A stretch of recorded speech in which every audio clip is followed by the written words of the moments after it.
പോവുക എന്നത് പലരുടെയും വലിയൊരു സ്വപ്നമാണ്.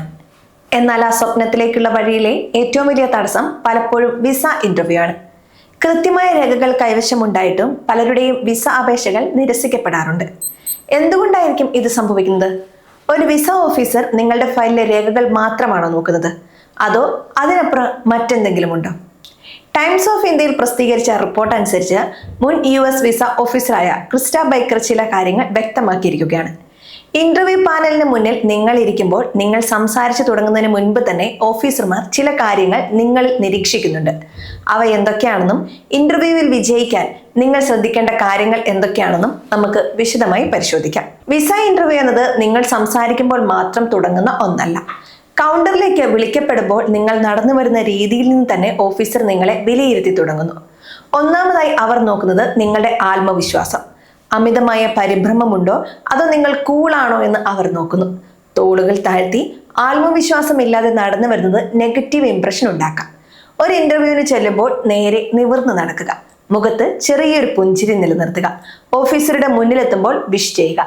ഇത് നിങ്ങൾ സാഹചര്യത്തെ നേരിടാൻ തയ്യാറാണെന്ന പോസിറ്റീവ് സിഗ്നൽ ആണ് നൽകുന്നത്.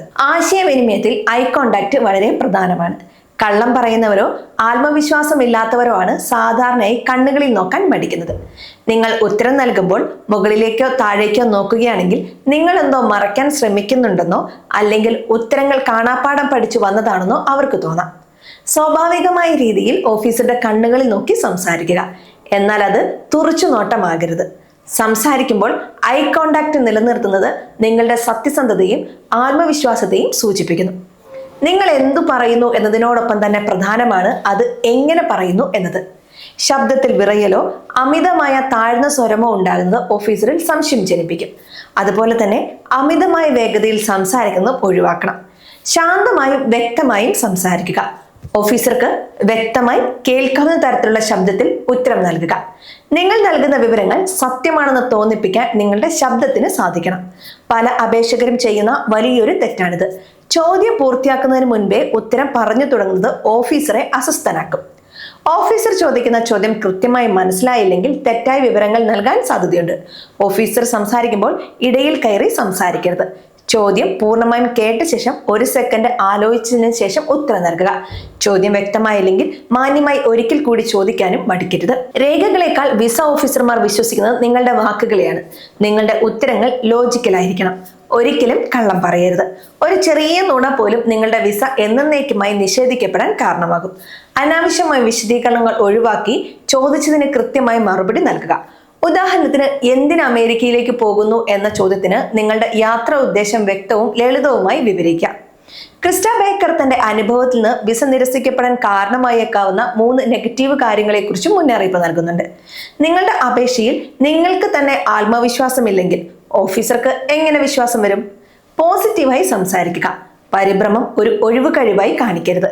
പകരം, കഴിഞ്ഞ തവണത്തെ ഇന്റർവ്യൂവിൽ ഉണ്ടായ ചില കാര്യങ്ങൾ കൂടുതൽ വ്യക്തമാക്കാൻ ഞാൻ ആഗ്രഹിക്കുന്നു എന്ന് പറയാം. പ്രൊഫൈൽ ശരിയല്ലാത്തത് കൊണ്ടാണ് ഞാൻ ഗ്യാപ്പ് ഇയർ എടുത്തത് എന്നതിന് പകരം ആ സമയം നിങ്ങൾ എങ്ങനെ ക്രിയാത്മകമായി ഉപയോഗിച്ചു എന്ന് വിശദീകരിക്കുക. ഉദാഹരണത്തിന്, ഞാൻ പരീക്ഷകൾക്ക് തയ്യാറെടുക്കുകയായിരുന്നു എന്നോ പുതിയ സ്കില്ലുകൾ പഠിക്കുകയായിരുന്നു എന്നോ പറയാം.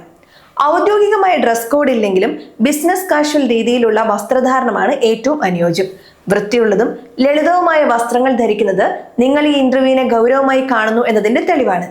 അമിതമായ ആഭരണങ്ങളോ തിളക്കമുള്ള വസ്ത്രങ്ങളോ ഒഴിവാക്കുക.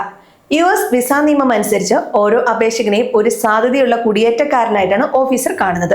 അതിനാൽ നിങ്ങളുടെ പഠനത്തിനോ യാത്രയ്ക്കോ ശേഷം നിങ്ങൾ നിർബന്ധമായും സ്വന്തം നാട്ടിലേക്ക് തിരിച്ചു വരുമെന്ന് ഓഫീസറെ ബോധ്യപ്പെടുത്തേണ്ടതുണ്ട്. നാട്ടിലുള്ള കുടുംബം, ജോലി, സ്വത്ത് എന്നിവയെക്കുറിച്ച് വ്യക്തമായ ധാരണയും അവർക്ക് നൽകണം. രേഖകളെല്ലാം കയ്യിൽ കരുതുക, എന്നാൽ ഓഫീസർ ആവശ്യപ്പെടാതെ അവ നൽകരുത്. നിങ്ങളുടെ സംസാരത്തിലൂടെ വേണം കാര്യങ്ങൾ വ്യക്തമാക്കാൻ. ഒരു ഓഫീസർക്ക് ഒരു ഇന്റർവ്യൂവിനായി ലഭിക്കുന്നത് ശരാശരി 2 മുതൽ 3 മിനിറ്റ് വരെയാണ്. ആ ചുരുങ്ങിയ സമയത്തിനുള്ളിൽ നിങ്ങളുടെ വ്യക്തിത്വം തെളിയിക്കുക എന്നതാണ് പ്രധാനം. ഒരു ഓഫീസർ നിങ്ങളുടെ വിസ നിരസിച്ചാൽ തളർന്നു പോകരുത്. ചിലപ്പോൾ അത് ആ ഓഫീസറുടെ വ്യക്തിപരമായ നിരീക്ഷണങ്ങൾ മൂലമാകാം. ക്രിസ്റ്റ ബേക്കർ പറയുന്നതനുസരിച്ച് നിങ്ങളുടെ അപേക്ഷയിൽ തെറ്റൊന്നുമില്ലെങ്കിൽ വീണ്ടും അപേക്ഷിക്കുക എന്നതാണ്. അടുത്ത തവണ മറ്റൊരു ഓഫീസറായിരിക്കും നിങ്ങളുടെ അപേക്ഷ പരിശോധിക്കുന്നത്. മുൻപത്തെ ഇന്റർവ്യൂവിൽ വന്ന പിഴവുകൾ തിരുത്തി ആത്മവിശ്വാസത്തോടെ അടുത്ത തവണ സമീപിക്കുക. വിസ ഇന്റർവ്യൂ എന്നത് പേടിച്ച് വിറയ്ക്കേണ്ട ഒരു പരീക്ഷയല്ല, മറിച്ച് നിങ്ങളുടെ യാത്രയുടെ ഉദ്ദേശം വ്യക്തമാക്കാനുള്ള ഒരു അവസരമാണ്. കൃത്യമായ തയ്യാറെടുപ്പും ആത്മവിശ്വാസവും സത്യസന്ധതയും ഉണ്ടെങ്കിൽ ഏതൊരു വിസ ഓഫീസറെയും നിങ്ങൾക്ക് ബോധ്യപ്പെടുത്താൻ സാധിക്കും. രേഖകൾക്കൊപ്പം നിങ്ങളുടെ പെരുമാറ്റത്തിലും ശ്രദ്ധ നൽകണം.